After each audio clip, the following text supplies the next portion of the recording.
선생님, 그럼 실질적으로 지금 말씀하신 것처럼 앞으로 입주 물량이 많은 지역, 예를 들어가지고 뭐 대구도 있고 네. 사실 인천도 있고 이제 향후 입주 물량이 많은 곳들이 많이 알려져 있는 곳들이 있는데 네. 그런 곳들이 정말로 이러한 패턴, 그러니까 입주 물량이 많기 때문에 전세가율이 높아지고 있는지, 전세 거래가 많이 되고 있는지 네. 이런 지역을 한번 예시로 볼 수도 있을까요? 있죠. 진짜로 한번 그렇게 봅시다. 되는지? 보게 되면 지금 어느 지역을 한번 볼까요? 아까 말씀하신 인천 언급을 하셨는데 인천을 네. 한번 볼게요. 부동산 지인입니다. 이건 무료 사이트입니다. 여러분들 누구나 네이버에 쳐셔가지고 들어오실 수 있는 데입니다. 그러면 부동산 지인의 지역 분석으로 들어오시게 되면 인천을 한번 보도록 하겠습니다. 네. 인천 같은 경우에 이렇게 내려오게 되면 이때부터 19년 7월쯤 정도 많이 상승했잖아요. 네. 여기 주요 지표에서 여기서 거래량, 그 다음에 주요 입주 미분양을 한번 키워보겠습니다. 네. 그러면 이렇게 한 화면 안에 다 넣어줘. 일단 미분양은 그리 많지 않기 때문에 미분양은 제가 이제 주요 지표에서 끄겠습니다. 네. 왜냐면 보는데 조금 불편하니까. 그러면 보게 되면 시장 강도 이때 굉장히 강하게 상승했죠. 네. 굉장히 가격이 많이 상승을 했겠죠. 많이 네. 상승을 하고 지금은 이렇게 스크롤바를 당겨보면 미래 물량 많아요? 안 많아요? 많죠. 엄청 굉장히 많습니다. 많죠. 네. 그러면 내가 예를 들면 지금 타이밍에 들어간다. 그러면 2022년에 들어간다. 그러면 24년도 같은 경우는 물량이 적정 수요라면 조금 많아요. 네. 그런데 22년, 23년 연속으로 많잖아요. 네. 그러면 이게 누적이라 그런 거죠. 네. 누적이라 하기 때문에 24년도까지 영향을 미쳐요. 그럼 이 지역 같은 경우에 이제 아파트가 전세가율이 높아서 붙어 있는 아이들이 있을 수 있겠죠. 네. 한번 볼까요? 그런 아이들이 있는지 프리미엄에 들어가가지고 한번 보도록 하겠습니다. 예를 들면 투자 아파트 찾기에 인천을 눌러서 검색을 해볼게요. 그러면 매물 기준으로 전세가율을 선택을 해보면 일단 너무 작은 거 빼고요. 일단 면적을 선택을 해볼게요. 면적을 예를 들면 20평에서 30평 정도만 선택을 해보면 시세도 있고 매매도 있잖아요. 거의 100% 있잖아요. 네. 그럼 투자금이 지금 풀피 애들 많단 말이죠. 네. 그럼 이런 아이들 투자도 되느냐라고 물어보시는 분들이 있으실 거예요. 90몇% 있잖아요. 네, 그냥 공짜잖아요. 들어가면 안 돼요? 들어가도 돼요. 들어가도 네. 되는데, 이 물건 같은 경우는 나중에 입주 물량이 약간 22년, 23년, 24년까지 많잖아요. 네. 그러면 세입자들이 아까 내가 대기 수요자다. 그러면 그게 들어가 버리면 이거는 전세가 빠질 거잖아요. 네. 그러면 역전세가 날 거라 내가 알고 들어가는 거랑 모르고 들어가는 거 다른 거예요. 나중에 투자금을 또 넣어야 될 수도 있는 상황이 발생할 수 있다. 시간이 흐르면 전세 세입자가 나가면서 새로운 세입자를 넣어야 되는데 나는 투자금을 2천만 원 했어. 안 그러면 뭐 1,000만 원 했어. 안 그러면 500만 원 했어. 그런데 이 사람 나가게 되면 내 호수에 돈이 더 나가야 되는 거잖아. 네. 그 사람 전세금을 내줘야 되고. 왜냐면 다시 전세를 받으려니까 그 시세가 안 된다라는 거죠. 그렇듯이 지금의 상황이 아니라 미래의 물량이 많으면 지금 이제 전세가율이 100% 뭐 90%여도 실제로 나중에 뭐 1년이 됐든 2년이 됐든 다시금 전세를 내줘야 되는 그런 상황이 발생을 하기 때문에 그걸 알고 들어가는 거랑 모르고 들어가는 거랑 완전히 다르다는 거죠. 네. 그러면은 지금 인천 같은 경우에도 지금 입주 물량이 내년부터 내후년까지 2년 동안에 입주 물량이 많기 때문에 전세가 올라가는 거는 이제 그 입주하시려고 하시는 분들의 그렇죠, 대기 수요일 가능성이 높다라는 말씀이신 거죠. 그게 이제 계속 흐름이 있거든요. 네. 그래서 예를 들면 뭐 상급지부터 중급지 이런 식으로 그 사람들이 전체적으로 이제 대기 수요여가지고 전세로 계속 사는데 전세 가격이 계속 올라가게 되면 좀 더 다운사이징을 했어도 전세 살 거잖아요. 네. 일단 버텨야 되는 거니까 그렇죠. 새집 들어갈 때까지는. 네. 그래서 그런 형태로 지금은 전세 가격이 움직일 수 있어요. 매매는 안 움직이고 매매는 오히려 떨어지는데 전세는 움직일 수 있는 그런 시장이 그런 속성을 가질 수 있습니다. 그럼 우리가 지금 실거래로 해가지고 거래량을 매매, 전세 이걸로 봤는데 실거래량 말고 또 볼 수 있는 데이터 같은 것들이 또 있을까요? 그렇죠. 지금 실거래 같은 경우도 우리가 실거래를 가계약금을 쏘고 가계약금이 중개사님하고 얘기를 해서 예를 들면 매도자, 매수자가 앉아서 계약서를 작성하고 그 계약서 작성한 거를 실거래 신고하는 이 일단의 기간도 거의 한 보름에서 한 달 정도 걸리잖아요. 네. 근데 그 전에 우리가 알 수 있는 거는 네이버에 우리가 매물을 보고 네. 중개사님한테 예를 들어 가서 현장에 물건을 볼 수도 있어요. 안 그러면 먼저 가계약금을 쏠 수도 있잖아요. 네. 그렇죠. 그러면 가계약금을 예를 들면 내가 그 물건이 마음에 들었어. 중개사님 사진도 보내줬어. 그래서 일단 난 투자자니까 전세 낀 물건 사겠다 해가지고 가계약금을 내면 500만 원 보내줬어. 그러면 그 네이버에 있는 매물이 살아있을까요? 없어질까요? 없어지겠죠? 그쵸. 거래 완료가 되는 거죠. 예전에는 네. 거래 완료라는 게 실제 남아있었거든요. 일정 기간 동안. 지금은 그 거래 완료가 없어졌어요. 그러면 그 거래 완료가 돼버리면 네이버에서 어제는 있었는데 오늘이 그 물건이 없어져 버렸죠. 제가 가계약을 소물었어. 그러면 얘가 실제로 실거래가 되기까지는 또 한 달 이상 걸리겠죠. 그러면 어제의 매물과 오늘의 매물이 다른 거를 프리미엄에서 제가 제공하고 있거든요. 그러면 매물이 이 지역이 좀 많이 빠지고 있구나를 미리 알 수 있다. 그러면 굉장히 선제적으로 그 시장을 미리 알 수가 있겠죠. 그 매물이 빠지는 거가 공부를 하다 보니 가격이 상승해도 매물을 거두잖아요. 맞아. 그리고 말씀하시는 것처럼 상승할 것 같으니까 사람들이 물건을 사면서 거래가 많이 되면서 매물도 사라지고 이걸 어떻게 알아요? 어떻게 맞아요. 몰라요. 구분을 저희도 해야 몰라요. 돼요? 모르는데 네. 일단 두 개 다가 상승률인 거죠. 매도자가 물건을 내놨어. 그런데 갑자기 지금 가격이 이렇게 신고가를 찍으니까 이 물건을 팔아서는 안 되겠다라는 생각이 든 거예요. 그렇죠. 그러면 물건을 걷어들이면 어제는 있었는데 없어지겠죠.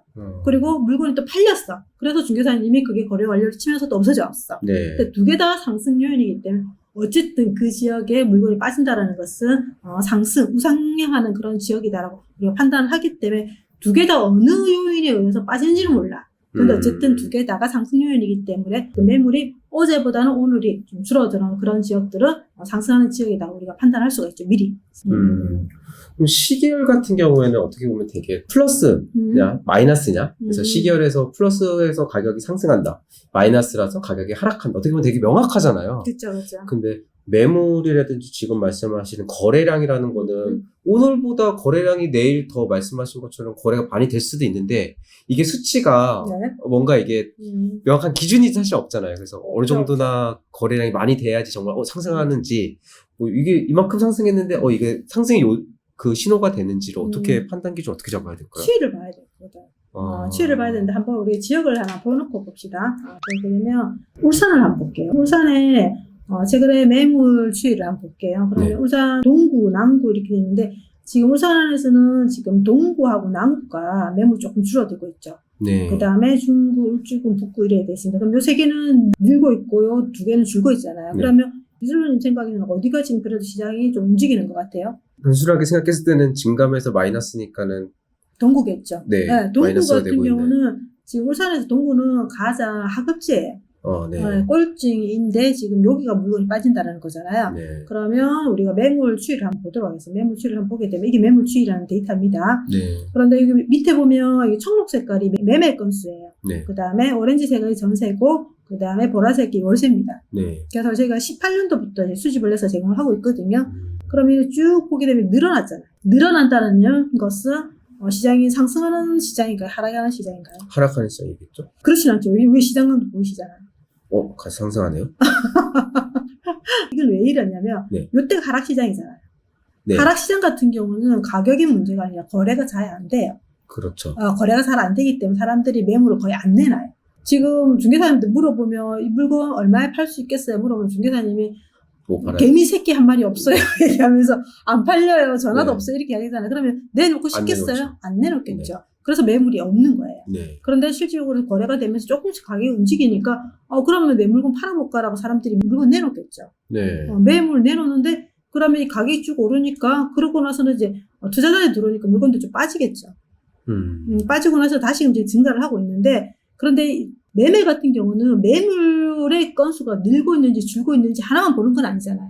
네. 왜냐면 내가 울산 북구 같은 경우는 시장 강도로 봤을 때 2020년 3월부터 상승을 했어. 그러면 일제 상승을 하고 지금 힘을 빼고 있구나라는 걸 알 수가 있잖아. 네. 그리고 앞으로 뒤에 입주 물량이 부족한지를 살펴보니까 미래 입주 물량이 없긴 하지만 23년도에 많아. 네. 그러면 이때는 물량이 없기 때문에 22년도는 지금 조금 전세가 움직일 수가 있겠죠. 네. 그래서 보면 동구 같은 경우 전세가 위에 있잖아.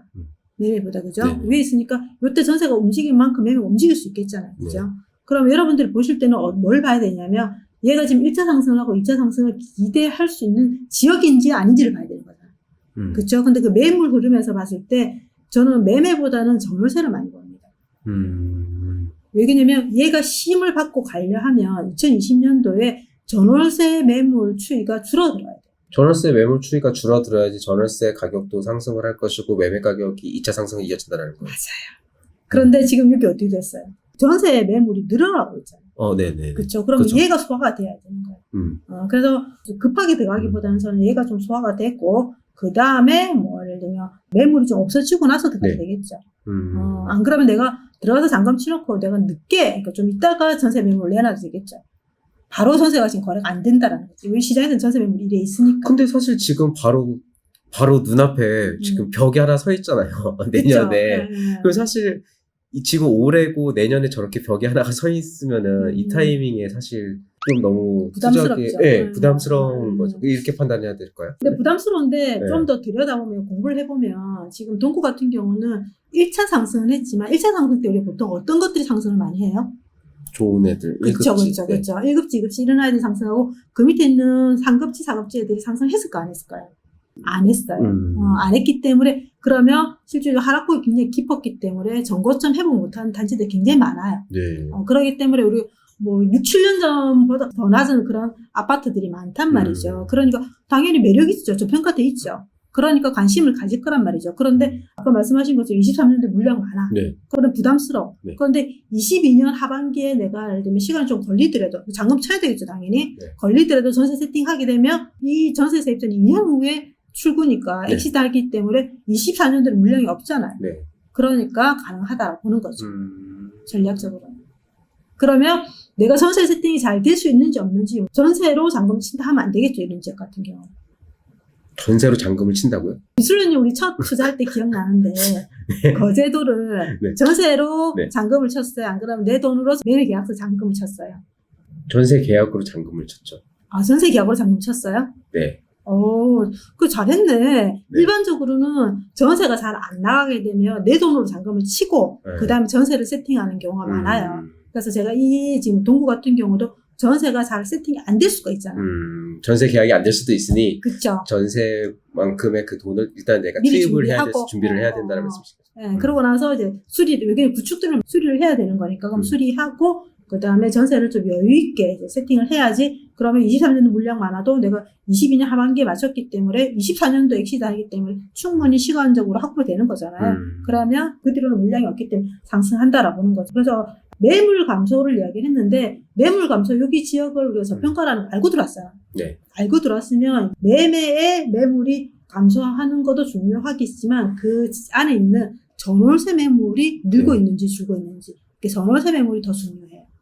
선생님 오늘 되게 디테일한데요. 근데 이게 이렇게 입주 물량이 앞에 많아도 그게 꼭 리스크가 아니고 또 이렇게 피해갈 수 있는 방법들이 있다는 말씀이신 그쵸. 거잖아요. 어차피 전세가 말씀하신 것처럼. 유연이니까 그 전제는 뭐냐면 이 시장에서 지금 저평가 물건이 있다는 그쵸. 전제지. 저평가 물건이 있고 말씀하신 것처럼 전월세 매물이 조금 감소하면서 네. 상승의 여지가 보인다. 그리고 나는 저 벽을 피해갈 수 있는 잔금과 그만큼의 노련미가 있다. 라면은 진입할 수 있다라는 말씀이신 그쵸. 거잖아요. 그래서 만약에 내가 지금 이 전월세 물건이 늘어나고 있어. 네. 그 상태에서 내가 전세를 잠금 쳐서 여기 투자를 하겠다. 안 돼? 되죠. 안 돼? 안 되죠. 안 돼. 그 말을 드리고 싶은 거예요.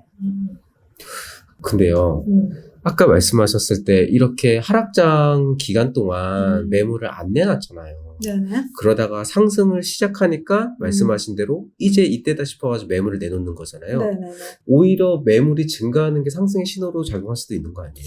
여기서 보면 우리가 매입자 거주지별이라는 게 네. 있잖아요. 그게 뭐냐면 그 외지인 투자자들이 실제로 여기를 얼마큼 들어갔는지를 보는 지표인 거거든요. 네. 그럼 한번 보도록 할게요. 여기 보게 되면 요때 외지인 투자자들을 지금 제가 총 건수를 한번 꺼볼게요.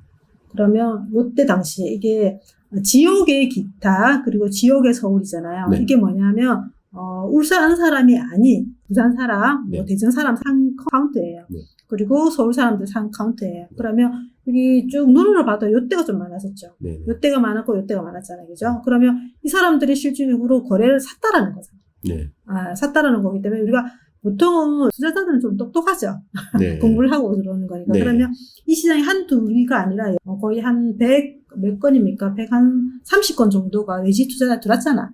그죠? 그러면 요때 이제 마중물 역할로 위에 올라가 보면 요때부터 시장이 움직였잖아요. 네. 그쵸? 그래서 시장 정도 영선을 돌파할 때 외지인 투자들이 이렇게 좀 들어옵니다. 그러면 여기 앞에는 거의 없었는데 지금 보면 이렇게 들어왔잖아요. 그러면 이게 약간 상승 신호로 보면 되는데 뒤에 물량이 없다는 전제입니다. 이렇게 보면 요 23년도는 있지만 뒤로는 없구나. 그러면 이 사람들이 들어왔을 때 이때 엑시트 하겠구나 라는 네. 생각이 드는 거죠. 그러니까 외지인 투자자들이 들어오면서 매물이 저렇게 지금 딱 보니까는 그리고서 매물이 이렇게 뚝 떨어지는 저런 것들이 지금 매물이 감소하는 그쵸. 이게 있다가 쭉 없어졌잖아요. 그렇죠. 다시금 늘었다가 다시금 줄잖아요. 그렇죠. 줄다라는 매진이 또 게 들어오니까. 외지 사람들이 거래를 하니까 준 거죠. 미술님, 그래서 우리가 시계보다 좀 빠르게 움직이는 네. 지표들 좀 알아봤는데, 네. 첫 번째 뭐였죠? 첫 번째 우리 거래량. 거래량. 네. 그 다음에 거래량보다 좀 빠른 거, 더 빠른 거. 매물 감소. 매물 감소에서도 뭘 중요시 봐야 된다? 전월세 매물. 맞아요. 오늘 이렇게 우리가 시장을 좀 빠르게 볼 수 있는 지표들에서 좀 알아봤고요. 네. 우리 다음 시간에는 뭐를 좀 공부를 좀 해볼까요? 선생님 이제 좀 우리 실전으로 한번 그래서 오, 좋아. 실제로 그래서 우리가 이제 정말 투자금을 가지고 네. 물론 지금 장이 너무 안 좋습니다. 지금 투자처를 찾는 게 상당히 어렵기는 한데 네. 실제 투자금이 얼마가 있다고 생각도 소액 개인마다 한 3천? 다르지만 소액 네. 3천만 원으로 정도로? 투자할 수 있는 지역들을 한번 찾는 방법을 한번 실제로 한번 알려주시면은 어떠실까요? 그러면 우리 미술로님이 전국에서 한 3천만 원 정도로 투자할 수 있는 지역을 한번 뽑아보세요. 네. 그러면 그걸로 여러분들과 같이 공부를 해보면 네. 좋은 시간이 될 것 같고 여러분들도 많이 기대하실 것 같습니다. 네, 알겠습니다. 여러분들 우리 다음 시간에 소액 투자 3천만 원으로 투자할 수 있는 그런 지역을 미술로님과 같이 한번 찾아보도록 하겠습니다.